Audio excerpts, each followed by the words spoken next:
cardíacos que se pueden presentar, y hablamos en general de todas las cardiopatías, y entramos a un proceso en el cual se puede presentar durante el embarazo, y que ya lo hemos mencionado en varias oportunidades, que es el síndrome de hipotensión supina. Este síndrome, ustedes saben, está dado por la compresión del útero.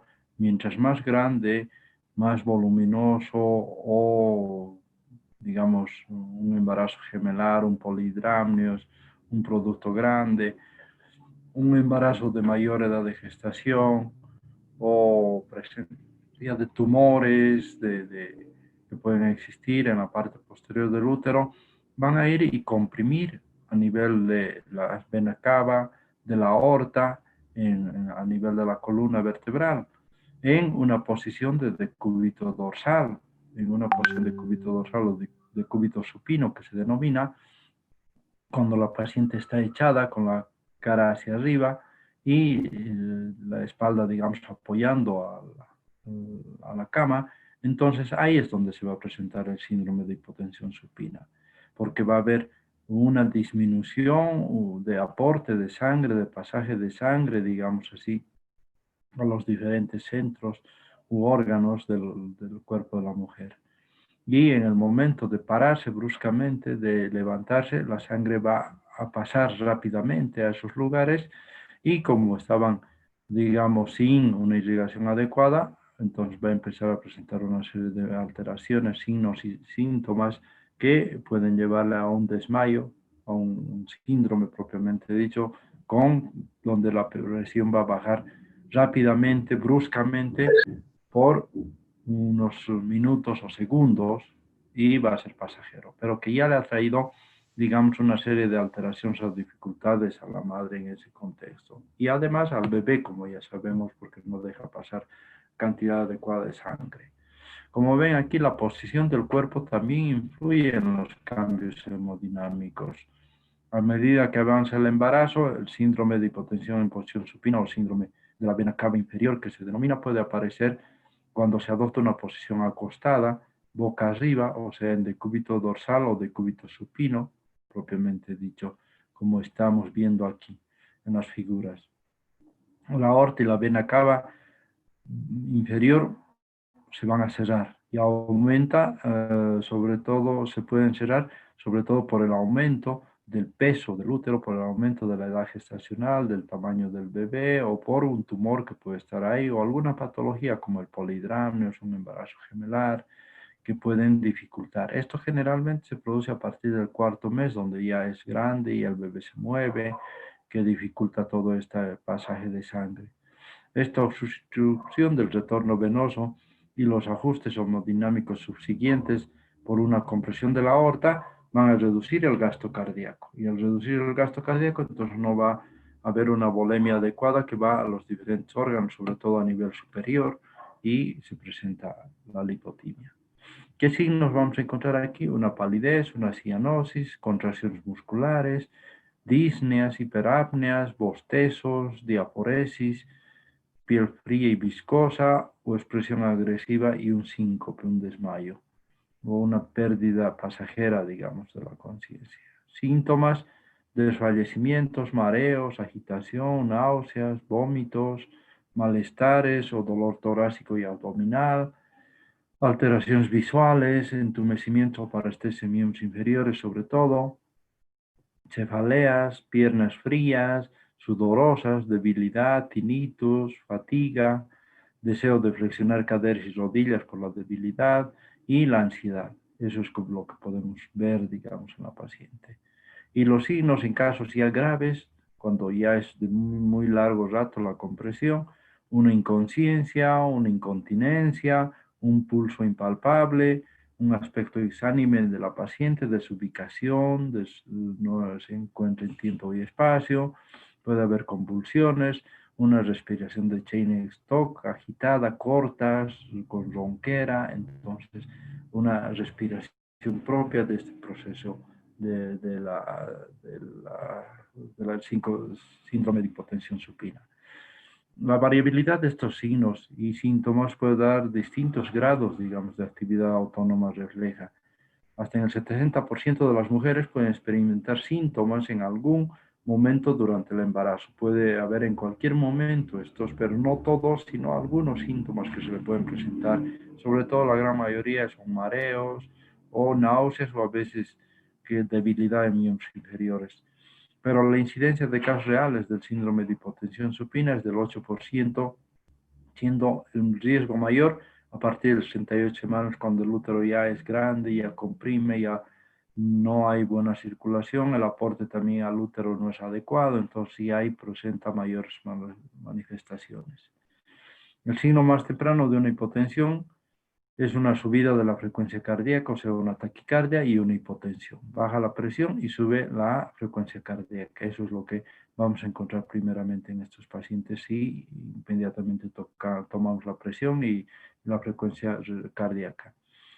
La recuperación espontánea suele producirse por el cambio de posición. Si nosotros cambiamos de posición inmediatamente, la ponemos en decúbito lateral izquierdo, entonces ya se modifica porque ya se descomprime los vasos que están a nivel de la columna vertebral. Se descomprimen y entonces la circulación se normaliza y por ende la paciente paulatinamente recupera todas esas alteraciones que estaba teniendo. El retorno venoso y el gasto cardíaco máximo se obtienen en decúbito lateral izquierdo. Ahí es donde es la mejor posición, propiamente dicho.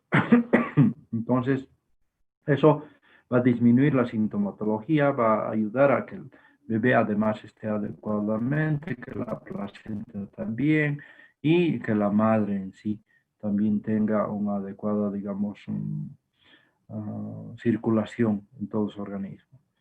Este síndrome se limita en sí, en su mayor preponderancia o su etiología propiamente dicha, es el decúbito supino. Ese es el que va a provocar esta aparición de este síndrome. Pero también puede ser que lo que haya tumores, un útero bicorne doble que es más grande y comprime la aorta, o bífido, o miomas en la parte posterior que también comprimen. Esos pueden también provocar este síndrome de hipotensión supina, pero como ven, son anomalías propiamente dichas, anatómicas del útero. Permanecer de pie por periodos prolongados y sin moverse, también hemos visto que comprime los vasos a nivel de las venas pélvicas, de la cava inferior, y también influye en el retorno venoso, influye, digamos, en el gasto cardíaco, en la reducción del gasto cardíaco, aumenta la presión venosa y contribuye a causar edemas y varices en miembros inferiores, que también provoca eso, el hecho de estar mucho tiempo de pie. La prevención es recomendar siempre al paciente que duerma del lado de cúbito lateral izquierda, de lado. Entonces al lado izquierdo, que es lo mejor, así no comprime y no produce un daño, digamos, de irrigación a todos los centros superiores o al útero y al bebé. En lugar de eso, debería prevenirse también a la mujer de que aumente más de 11 kilos durante el proceso gestacional, que llegue a un límite adecuado y que no pase de los 15 kilos, porque el hecho de que aumente mucho de peso también modifica la circulación en sí a nivel de la madre.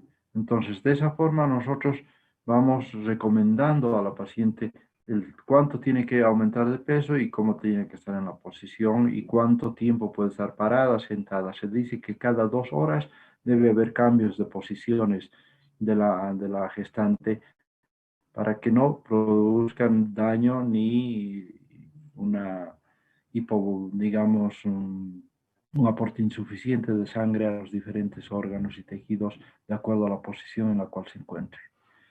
Entramos a otro proceso que este es muy severo, es un proceso muy grave, muy complicado, porque tiene varias, digamos, varias manifestaciones, varias presentaciones en sí en cuanto a la hipertensión arterial, a las modificaciones de la hipertensión arterial y en cuanto a su presentación, porque se presenta con varias patologías, varios cuadros clínicos, a veces inciertos, a veces no percibidos, a veces ocultos, como se dice así, a veces completos, a veces incompletos en su presentación, y que nos hacen a veces dubitar o dudar, digamos, de lo que puede estar pasando con esa paciente. A veces nos modifica violentamente todo el proceso gestacional con digamos, con manifestaciones muy severas, tanto para el bebé y para la madre. Entonces, son procesos donde hay alteraciones en todo el contexto en general de órganos y sistemas propiamente de la madre y el feto, donde puede dañar y puede dejar secuelas tremendas o además puede provocar hasta muertes fetales y maternas. Los índices de muertes maternas fetales son elevadísimos, 10%, en algunos libros 25%, fetales un 80%, un 70%, y maternas entre un 10, 15, 20%, hasta 30%, de acuerdo a cuál de los cuadros se esté presentando. Entonces ustedes van a ir viendo que no es muchas veces la presentación y van a ver cuando vayamos avanzando clara en sus manifestaciones. Y a veces tú piensas que está yendo bien y internamente puede estar produciéndose una serie de alteraciones ya y que a veces ni los laboratorios ni las ecografías nos los pueden demostrar. Veamos la introducción. Los estados hipertensivos del embarazo son una de las principales complicaciones obstétricas y de mayor repercusión en la salud materno-fetal. Vean, no es cualquier cosa la hipertensión. Suponen uno de los motivos de consulta más importantes en las unidades de alto riesgo, siendo la primera causa de morbimortalidad materno-fetal. La primera causa de morbimortalidad materno-fetal. Entonces, vean, es alto. Y el índice, vean ustedes, a nivel mundial es del 10%. Entre el 1 al 10% se presenta la muerte o la morbilidad, o sea, secuelas que pueden quedar, o las muertes fetales y maternas. Vean, es alto el índice, 10% a nivel mundial no es nada bajo, no es un 0,1, un 0,2, un 0,3, es 10%. Vean, cuánto siempre es, digamos, de mortalidad que pueden presentar con estas enfermedades. La etiología no se sabe. Por eso es que a veces no se puede encontrar a regla, digamos así, la sinosintomatología de estos pacientes. No es, digamos, un hallazgo muchas veces directo, sino es un hallazgo casual, con ya algunas veces con alguna complicación ya que se va presentando. Entonces, es un daño, además, vean ustedes, multifactorial. Entonces, altera varios factores y altera varios órganos. Entonces, es un problema muy serio, no es cualquier cosa. Y a veces, digamos, nosotros que estamos metidos los obstetras en este campo, sabemos las complicaciones y los riesgos que puede haber y a veces son fatales, fatales, pero a veces ustedes como médicos generales el día de mañana cuando salgan, vean bien las cosas cuando se presentan estos con un colega, con un médico especialista, porque a veces los médicos generales cuando saben, muchos de los médicos generales, no es por hablar mal, creen que saben mucho, creen que saben más que un especialista, creen que no puede haber complicaciones, creen que ha entrado una paciente caminando bien, estable, pero ha salido mal o no ha salido o ha tenido alguna complicación. El proceso obstétrico, ustedes van a ir viendo con todos estos factores, es fatal, no es cualquier cosa.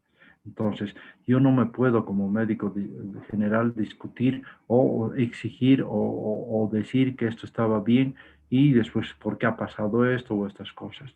Entonces, primero, antes de reclamar o de decir algo, siempre hay que leer, hay que inmiscuirse en el proceso, en lo que ha pasado y ver qué más bien se ha hecho de bueno en vez de decir qué mal se ha hecho en estos casos. Por eso yo les digo, y hablaba con el otro grupo también, y les decía, el día de mañana, ustedes cuando quieran ser especialistas, vean muy bien qué es lo que van a elegir, vean muy bien qué es el campo en el cual quieren elegir. Quieren tener algún día una serie digamos, de inestabilidad en su vida, una inestabilidad muchas veces emocional, un problema muchas veces donde no quieres que pase nada y pasó porque sí, el proceso se presentó así, donde tú estás apto para aguantar eso, o no estás apto para aguantar eso, digamos, algunos reclamos, algunos procesos, algunas cosas que no están inmiscuidas en ese pasaje propiamente dicho de la patología que se ha presentado y ver si van a ser capaces de poder aguantar eso, pues van a ser capaces de poder sobrellevar eso, porque lo quirúrgico es lo más peligroso que hay, lo quirúrgico es lo más grave que hay. Y peor en obstetricia porque son dos personas las que estamos manejando. Entonces, y las complicaciones son fatales. Entonces, ¿estamos capacitados para eso? ¿Qué queremos ser? La medicina, como les digo, no es por el hecho de decir, ah, no, yo hago esa especialidad, no importa, aquí voy a ganar un montón de plata. No, tienes que pensar que el día de mañana vas a trabajar en un centro hospitalario, en un hospital, y vas a tener una serie de complicaciones. El que no trabaja no tiene complicaciones.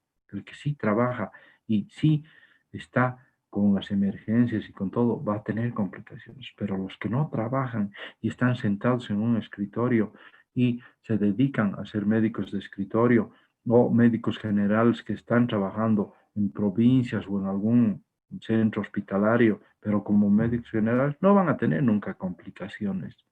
Pero los que sí estamos metidos en estas especialidades, sí vamos a tener complicaciones. Entonces, de eso depende mucho nuestra decisión, nuestra aptitud para tomar una especialidad y tener carácter. Hay que tener carácter. Uno puede ser gritón, renegón, se ve que es muy serio, que es así, pero cuando llega alguna complicación de estas, entonces uno se presenta a veces muy lábil, se decae muy rápido, se deprime muy rápido porque le cuesta entender qué es lo que ha pasado. Si todo se ha hecho bien, pero ¿por qué ha pasado esto? Entonces, como les digo, a veces son procesos que no sabemos qué puede pasar. Y aquí ustedes van a ver que son procesos ocultos. La hipertensión es la más tremenda que hay, pero a veces esos pacientes vienen sin ninguna manifestación de una hipertensión, sino ya vienen con una complicación directamente.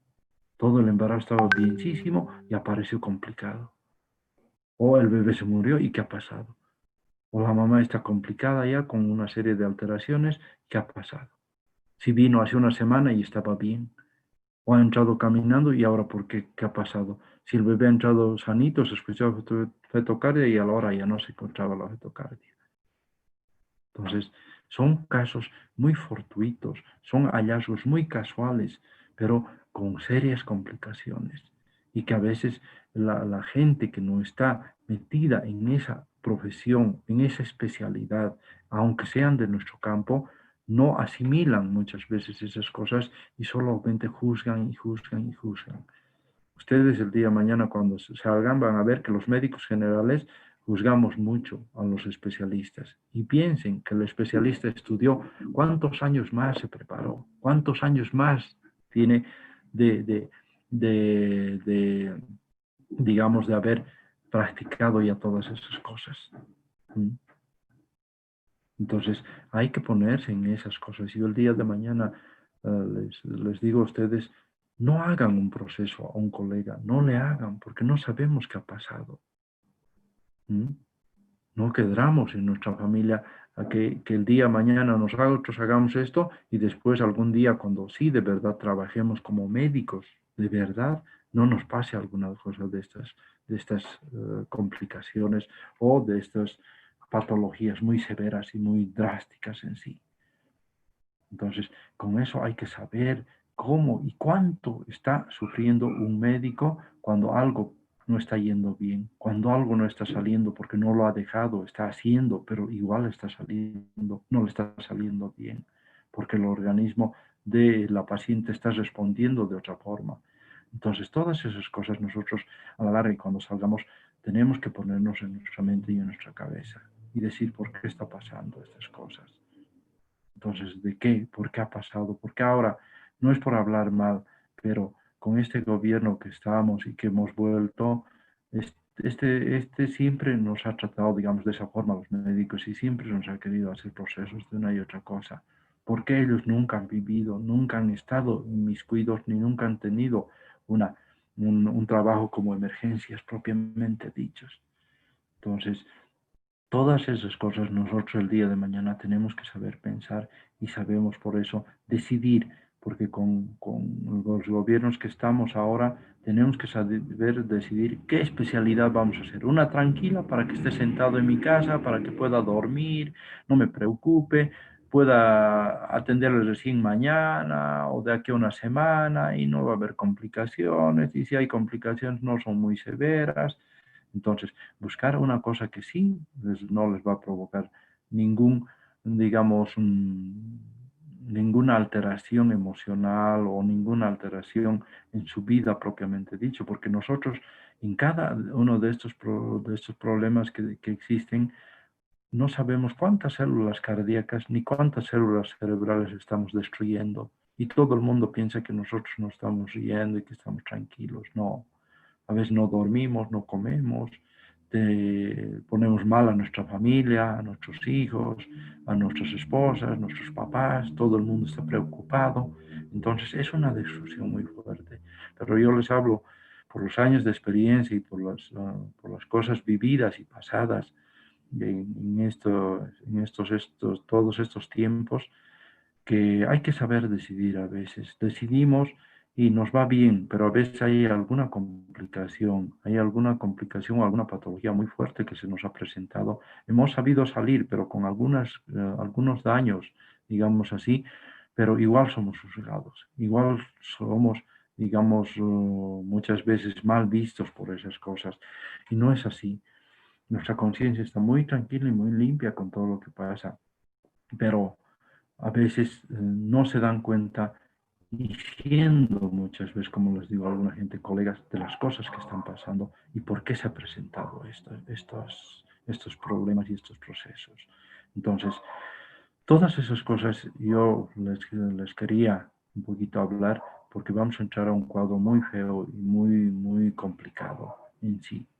Vayan ustedes y van a ir viendo y van a ir deduciendo lo que vamos a ir avanzando. Por ejemplo, en estos procesos de una hipertensión propiamente dicho, tenemos una serie de complicaciones. Y en base a qué más o menos se piensa que está la etiología de estos procesos en sí. Y no es causada por nosotros, sino es causada por el organismo de la paciente, por los problemas fetales, por los problemas placentarios, propiamente dicho, o las patologías que ya la paciente tenía y que no van a llevar a un buen proceso de un embarazo. Veamos los factores placentarios, que son los primeros y los principales, las placentas. Y ya hemos hablado de todos los procesos que tiene y las alteraciones y las malformaciones de una placenta. Todas esas nos llevan, y son varias, y nos llevan a un problema tanto de la placenta como del cordón umbilical y de las membranas en sí, y a veces del líquido amniótico. Entonces, nos llevan a toda una serie de complicaciones. Y vean qué dicen factores placentarios. La preeclampsia es un síndrome. Ya al hablar de síndrome ya te llama la atención y te da miedo, porque no es una sola cosa que se está alterando, son varias cosas, varios órganos, varios factores, varios sistemas que se están modificando. Por eso es un síndrome. Y la hipertensión va a atacar los riñones, va a atacar al hígado, va a atacar al corazón, va a atacar al sistema nervioso, va a atacar al cerebro, va a atacar a la sangre en su circulación. Entonces, es un síndrome, no es una patología que vos la hayas causado. Es algo que la paciente ya tenía en su organismo y que de un rato a otro se ha manifestado bruscamente. Y por eso es que muchas veces ya se encuentra con una complicación muy seria. ¿M? Y a veces con una fatalidad en, digamos, los dos campos maternos y fetales. Entonces, esto nos lleva a pensar que no es nada bonito el síndrome hipertensivo. Y vean ustedes, es un síndrome que aparece exclusivamente en el embarazo y necesita que haya placenta para producirse. La placenta es la que produce esto. ¿Mm? La placenta es la que altera el sistema propiamente dicho hipertensivo. está relacionada con un defecto en la placentación y un fallo en la reorganización de las arterias espirales. ¿Dónde están las arterias espirales? En el miometrio, que están viniendo de las arterias uterinas. Envuelven al útero, están en el miometrio y mandan vasos hasta la membrana basal del endometrio para que se unan al tronco vellositario de tercer orden de la placenta y a la cámara hemática. Entonces, esa conexión no es adecuada. Los vasos solamente, digamos, han pellizcado o se han unido casi superficialmente y ya está viendo un cortocircuito en esa conexión. Y al haber ese cortocircuito, ¿qué va a haber? Se va a quemar esa zona, igual que la electricidad. Esa zona se va a volver negra. Y ese cortocircuito que va a hacer va a destruir a esos tejidos, sobre todo a la placenta, porque es la más débil. La va a destruir a los cotiledones, a los vasos, los quema, los destruye, los oblitera. Y esa zona, ¿qué va a pasar? Se va a isquemizar, se va a infartar. Entonces, no va a haber buena irrigación y ese tejido se va muriendo, se va muriendo. Y paulatinamente ocurre en otro lugar, en otro lugar, en otro lugar, hasta que la placenta ya se ve débil en sí. Y va a haber un momento en que el útero la va a botar porque ya no sirve, porque le está segregando endotoxinas. Y esas toxinas pueden entrar a la circulación materna y van a ir a todo el organismo, riñón, hígado, corazón, cerebro, y van a ir destruyendo a los órganos paulatinamente. Es algo parecido a lo que pasa con el COVID. Es algo parecido al COVID. Y así va a ir destruyendo los órganos. Entonces, esto es lo que pasa. Es un síndrome muy complicado, vean ustedes. Y esto no lo provocamos nosotros. Esto es propio de la provocación de su organismo por una mala placentación, por una placenta insuficiente, como se dice en su generalidad. Entonces, vean ustedes, y esto aquí está relacionado con un defecto en la placentación y un fallo en la reorganización de esas arterias. Esas arterias no se pueden organizar, no se pueden acomodar porque les ha llegado un tejido anómalo y no les ha dejado desarrollar. Y estas arterias espirales, ¿qué hacen con el tiempo? Siguen eliminando sangre. Y al eliminar sangre, ¿qué están haciendo? Están llegando la sangre a un tejido muerto, infartado, insuficiente. Entonces se está acumulando detrás de la placenta y cualquier momento se hace un desprendimiento, lo que llamamos nosotros un abruptio placentario. No es un desprendimiento de placenta normal, sino es un abruptio placentario. Es un desprendimiento brusco por un daño de la placenta. Es diferente al desprendimiento placentario normal. Una placenta bien insertada, pero que se ha desprendido porque ha habido un golpe, un trauma, una infección y se ha ido desprendiendo poco a poco. En este no, se desprende de golpe porque ya un 30-40% de la placenta ya está dañada. Y además es una placenta mal formada, sin superficies de implantación, un cordón anómalo que no está llegando a los cotiledones, sino está llegando los vasos por ahí a una zona infartada o una zona donde no hay cotiledón. Entonces se acumula sangre ahí y se hace un hematoma.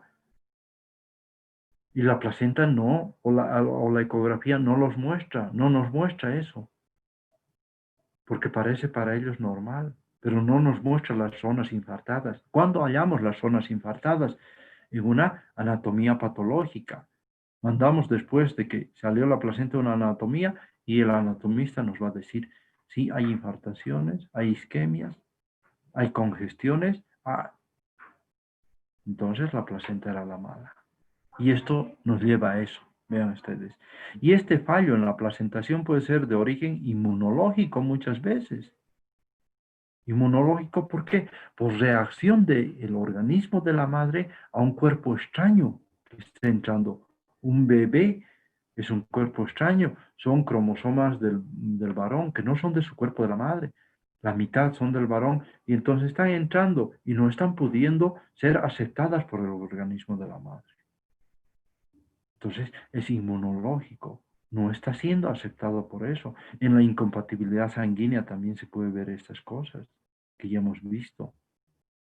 Entonces rechaza el organismo y la va liquidando poco a poco a la placenta hasta desprenderla y destruirla y matarlo al bebé. Entonces, vean cómo se presenta este proceso. O bien es secundario a un excesivo tamaño de la placenta, o que la placenta ya también sea muy exuberante, porque está presentando mucha hormona gonotrófica coriónica, y eso también dificulta y hace que la presión se modifique.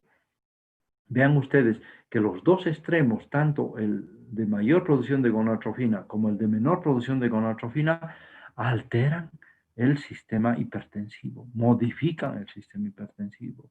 Vean un estado, una gestación gemelar o una enfermedad trofoblástica, modifican y provocan una hipertensión en la madre. Entonces, vean de dónde viene la principal causa de la placenta. Segundo, factores maternos predisponen a esta enfermedad la edad mayor a 40 años.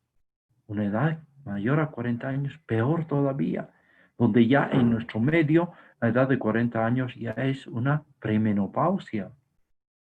No es como en otros lugares 50, 60 años. En nuestro medio ya 40 años es premenopausia. Entonces ya hay alteraciones hormonales, ya alteraciones vasculares, un útero ya debilitado, un útero ya viejo, digamos así, un útero con mala formación endometrial, mala capacidad de sus paredes, de la irrigación, de sus arterias, ya arterias atrofiadas, ya en proceso de degeneración. Entonces vean, otro factor predisponente para que no se desarrolle un embarazo adecuadamente y traiga complicaciones materno-fetales. La raza negra también, la primiparidad, las vasculopatías que la madre ya tiene, la preeclampsia o eclampsias que la mamá ya ha tenido anteriormente en otros embarazos, hipertensiones crónicas, que tenga presión alta siempre, toda la vida la madre, enfermedades renales crónicas, la diabetes, las gestaciones múltiples, la presencia de trombofilias, varices, vean ustedes, o problemas que ya hemos visto cardíacos. Por eso hay que tener mucho cuidado cuando hay un embarazo y hay que conocer primero a nuestro cuerpo para ver si estamos aptos para embarazarnos, no estamos aptos para embarazarnos. Estamos con los tiempos adecuados, estamos en la edad adecuada o no decir, no, a mis 40 años me voy a embarazar y no pasa nada. No, no solamente es que el bebé va a ser con síndrome de Down, puede haber esta catastroficidad en la vida de la madre y del niño. ¿Mm? Y no llegan a término, no llegan a término generalmente entre las 26 y las 32 semanas es la culminación de este proceso. Primeramente con la muerte fetal y muchas veces con complicaciones severas en la madre, secuelas que pueden quedar o con muertes maternas. Entonces, no es cualquier cosa la hipertensión. Y a veces, como les digo, es oculta y no se puede encontrar. Entonces, vean esos factores que estamos ahorita viendo. La fisiopatología y las manifestaciones clínicas que podemos ver en estas mujeres. Vean ustedes, algunas mujeres con factores ya predisponentes desarrollan una alteración en la inmunotolerancia a la placenta. Vean, ya tienen factores predisponentes algunas madres, la edad, las hipertensiones, las trombofilias, que ya hacen de que por la edad o por mala, digamos, mal aporte hormonal o mala vascularización del útero, un útero ya viejo, hacen que te rechacen ya otro cuerpo que se está queriendo adherir a ellos. Entonces la van botando a la placenta, no la toleran, hay resistencia a la placenta. ¿Y qué van a producir? Esto, una isquemia, los infartos. Van a infartarse paulatinamente y eso va a hacer que el tejido se vaya muriendo y haga una isquemia. Ustedes saben muy bien que muchas veces la gente está caminando y le da un infarto y se quedó ahí y ya no pudo recuperar. Solamente cuando están cerca del hospital o en el hospital o hay algún familiar que puede hacer una reanimación adecuada, pueden volver a reanimarlos inmediatamente. pero ya a veces con secuelas, con mucho cuidado, o hay que colocar marcapasos, todas esas cosas. En un bebé que está adentro del útero, ¿qué podemos hacer? Nada, nada. No podemos hacerle masajes, no podemos ponerle marcapasos, le ponemos entonces sangre, sueros, no nos hace, no le hace nada. ¿Mm? Y una paciente que está en la calle caminando le da un infarto y se quedó ahí, ya no se movió. Son rápidos, fulminantes, impredecibles. Entonces, no sabemos qué puede pasar, ni nadie se da cuenta. Por ejemplo, yo me hice el año pasado para operar de la vista, me hicieron un electro y el cardiólogo me dijo que yo ya había sufrido un infarto. Y yo nunca supe de que había sufrido. Me dijeron que no ha sido muy fuerte, que ha sido leve, pero ya he tenido un infarto. Y tengo posibilidades, hay, de que se vuelva a presentar otro. ¿Mm? En mi electro salió eso.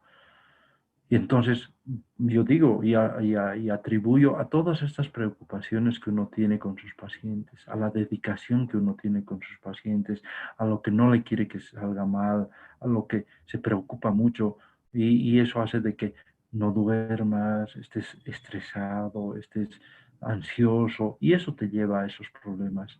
Y debe ser, yo pienso que sí, me ha pasado pero que puede ser que pase, hay que cuidarse mucho en esas cosas, pero nunca se ha manifestado en mí. Y ya me dijeron, y lo hice ver el electro con 3, 4 colegas, y los 4 me dijeron lo mismo, que me haga hacer un Doppler vascular para ver cómo está todo y para ver qué es lo que está pasando. Entonces, y eso que yo juego, hago deportes, juego bastante, pero miren, igual. Entonces, vean ustedes que nuestra profesión a veces es muy severa en esas cosas y tenemos que cuidar. Por eso les digo a ustedes, el día de mañana que quieran una especialidad, busquen algo que no les traiga muchas ansiedades, muchas preocupaciones, sino algo donde puedan vivir tranquilos y felices, digamos así. Entonces, todas esas cosas nos llevan a estos procesos. Y vean aquí, la cual, o sea, la isquemia placentaria provoca una suelta de factores tóxicos, vasoconstrictores, y esos ¿a dónde pueden llevar? Como el tromboxano, a la circulación y provocan problemas de coagulación o al hígado, al riñón, al cerebro, al pulmón y lesionan esos órganos, esos microémbolos o esos trombos. Vean ustedes lo que puede pasar. Y produce una lesión endotelial diseminada en todo el organismo, por eso es un síndrome. Este predominio de factores vasoconstrictores lleva a un vasoespasmo, una hipercoagulabilidad, induciendo una hipoperfusión multiorgánica que empeora el cuadro y explica los síntomas de la enfermedad. Vean, destruye esos órganos.